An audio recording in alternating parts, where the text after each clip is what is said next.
SIT का गठन हो गया, एसआईटी ने अपनी प्रारंभिक रिपोर्ट सौंप दी, पूर्ण रिपोर्ट 15 दिन बाद आ जाएगी। और लेकिन अब इस सब के बीच में एक बड़ा सवाल खड़ा हो, क्या मुद्दा राम मंदिर के चंदे गबन का है या इसके पीछे कुछ और खेल चल रहा है? नमस्कार मित्रों, पब्लिक न्यूज में आपका स्वागत है। 500 वर्षों के लंबे संघर्ष के बाद कुछ पार्टियां ये कहती थी कि भाई 500 साल से राम नहीं आए, 500 साल का संघर्ष है। और ये संघर्ष वास्तव में था भी। इस संघर्ष के लिए बहुत सारे लोगों ने जेल के चक्कर काटे, बहुत सारे आंदोलन किए, जब जाके रामलला का इतना भव्य मंदिर बना। लेकिन आज सवाल ये है कि जिन लोगों को मंदिर की, रामलला की सेवा करनी थी, वो तो रामलला को लूटने में लग गए।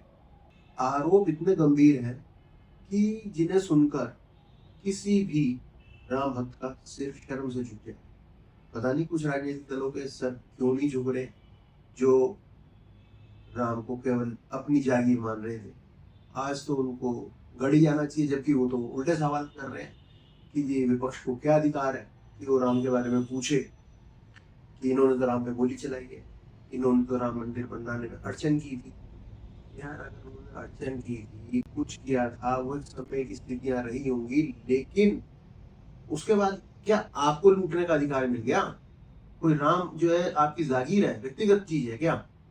सबके राम है, अपने अपने राम है, हर तरह के राम है। कोई किसी राम को जो एक राजा के रूप में पूछता है, कोई राम को एक मर्यादा पुरुषोत्तम के नाम पे पूछता है। कुछ हर एक व्यक्ति का अपना राम को देखने का अलग नजरिया है।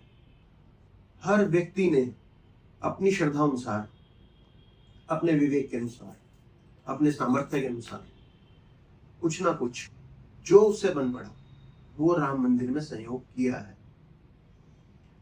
और ऐसा नहीं है कि इसमें केवल हिंदू ही हैं जिन्होंने सहयोग किया हो। बहुत सारे अपने जो है धर्मों के लोग भी हैं जिन्होंने जो है इस राम मंदिर को भव्य बनाने में अपना पूर्ण सहयोग दिया है। लेकिन उन सबका हुआ क्या?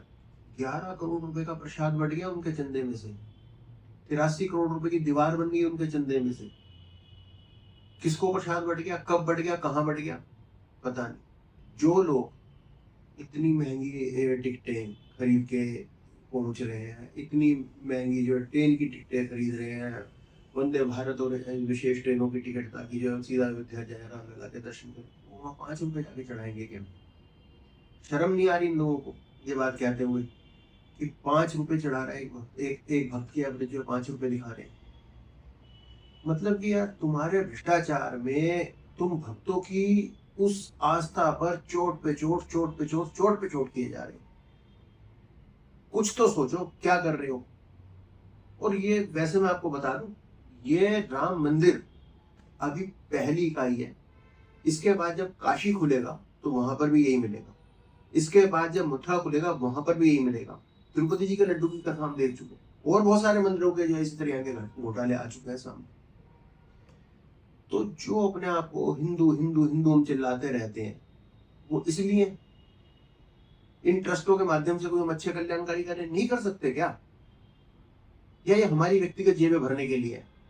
या जिनको जो ट्रस्ट की जिम्मेदारी दी गई थी, जिनको ये कह के सौंपा गया था कि ये राम के परम भक्त हैं, आंदोलनकारी हैं, ये है वो है, और वो सब जो है एक इतने बड़े चंपक निकले कि जो राम के नाम पे चंपू लगा दिया सबको। पहले इस चंदे की रकम को स्टेट बैंक ऑफ इंडिया, जहां पर श्री राम जन्मभूमि ट्रस्ट, श्री राम जन्मभूमि तीर्थ ट्रस्ट का अकाउंट है, वहां पर ले जाने के लिए स्टेट बैंक ऑफ इंडिया के कर्मचारी आते थे। लेकिन इस ट्रस्ट से जुड़े हुए व्यक्तियों ने उनको हटा दिया, क्योंकि ये ट्रस्ट की किसी ना नियम उनके चल रही है। बीच में एक ऐसी कमेटी जो है, कमेटी का गठन हुआ जो रिपोर्ट तैयार करी, तो उस रिपोर्ट ने बताया कि वहां कोई एचआर सिस्टम ही नहीं है। वहां कोई जो नगद चंदा आ रहा है उसका तो रिकॉर्ड है, लेकिन चांदी, सोना और के जो जेवरात आ रहे हैं उनको कोई उनका हिसाब नहीं है। वो केवल लिख के छोड़ देते हैं कि चांदी का जेवरात, सोने का जेवरात। अरे भाई, उसमें बहुत महंगे जेवरात भी लगे रहते हैं, उसमें बहुत महंगे नग भी लगे रहते हैं, बड़ी श्रद्धा के अनुसार लोग चढ़ाते हैं। हमने देखा है मूर्तों को मंदिर में कान के बालियां निकाल के ऐसे जो है भगवान को समर्पित कर देती है। वो आज सब क्या सोच रहे होंगे, वो सिंधी समाज क्या सोच रहा होगा जिसने राम मंदिर के निर्माण पे 200 चांदी की ईंटें दी थी, कहाँ गई वो ईंटें? कहाँ गई भगवान राम की चरण पादुका जो चांदी की थी? कहाँ गया वो हार? तो इन सब का जवाब कोई नहीं है। एसआईटी ने अपनी प्रारंभिक रिपोर्ट उत्तर प्रदेश के मुख्यमंत्री योगी आदित्यनाथ जी को सौंप दिया और एसआईटी ने एफआईआर की मांग की है, उसमें एफआईआर की सिफारिश की है, बताया है कि वहां पर चंदे रखने का कोई हिसाब नहीं है, जो कि अपने आप में बहुत ज्यादा संकेत देता है कि इस मामले में बहुत बड़े बड़े लोग जुड़े हैं। बाहुबली नेता होने के बावजूद भी बृजभूषण सिंह इस बात को कह रहे हैं कि अगर वो नाम खोलेंगे किसी का या कुछ बात करेंगे तो उनको बहुत बड़ी कठिनाइयों का सामना करना पड़ जाएगा। यानी हम समझ सकते हैं कि इतने बड़े बाहुबली नेता को अगर सामना करना पड़ सकता है किसी का, तो हम तो हैं क्या? इस रिपोर्ट करते हुए हमारे मन में भी डर और भय होना चाहिए कि हाँ, इतने बड़े लोग उससे जुड़े हुए।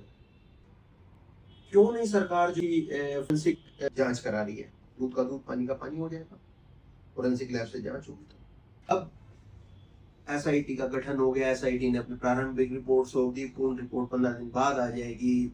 और लेकिन अब इस सब के बीच में एक बड़ा सवाल खड़ा हो, क्या मुद्दा राम मंदिर के चंदे गबन का है या इसके पीछे कुछ और खेल चल रहा है? जैसा कि हमें जितने भी हमारे सोर्सेज हैं उन्होंने बताया कि ये मुख्य मुद्दा है उत्तर प्रदेश के यशस्वी मुख्यमंत्री योगी आदित्यनाथ को कमजोर करने का, आरएसएस को कमजोर करने का, आरएसएस की इंटरफेरेंस को राजनीति से कम करने का। ऐसा माना जा रहा है कि 2027 में केंद्र में भी कुछ फेरबदल होने हैं और योगी जी के व्यक्तियों को केंद्र में आरएसएस जो है उसको सेट कर रहा है। तो आरएसएस का इंटरफेरेंस रोकने के लिए ऐसा एक इस बात का खुलासा इन दिनों कर दिया, जबकि सरकार जानती है कि 2027 में उत्तर प्रदेश में विधानसभा चुनाव है और वो चुनावों पर भारी पड़ सकता है ये मुद्दा। लेकिन मैं ये भी जो दावे से कह सकता हूँ, वो पाक साफ मुख्यमंत्री इसमें से बिल्कुल बरी होंगे और ये जांच जो है सही दिशा में आगे बढ़ेगी। और इसमें जब नाम खुलेंगे तो वो नाम उनके होंगे जिनके देख के जो लोगों के तोते हो जाएंगे कि भाई ये इनके नाम कहाँ से आ गए। फिर अंत में आपसे यही हो, एक गाना बहुत चला था, जो राम को लाए हैं हम उनको लाएंगे, जो राम को लाए हैं हम उनको लाएंगे। अब गाना एक और भी चला लीजिए, जो राम को लाए थे वो लुटेरे निकले राम के, जो राम को लाए थे वो लुटेरे निकले राम के चंदे के, जो राम को लाए थे उन्हें शर्म न आई रत्ती भर, लूट के खा गए राम को। कुछ ऐसा बना लीजिए गाना, ताकि जो है जो इन करोड़ों हिंदुओं की आस्था पर प्रहार हुआ है उन्हें कुछ तो जो है शांति मिलेगी। बहुत बहुत धन्यवाद आपका। इस तरह की हम रिपोर्ट, जैसे ही अगली रिपोर्ट हमारे समक्ष आएगी हम आपको जो है फिर अपने आगे की रिपोर्ट दिखाएंगे। बहुत बहुत धन्यवाद।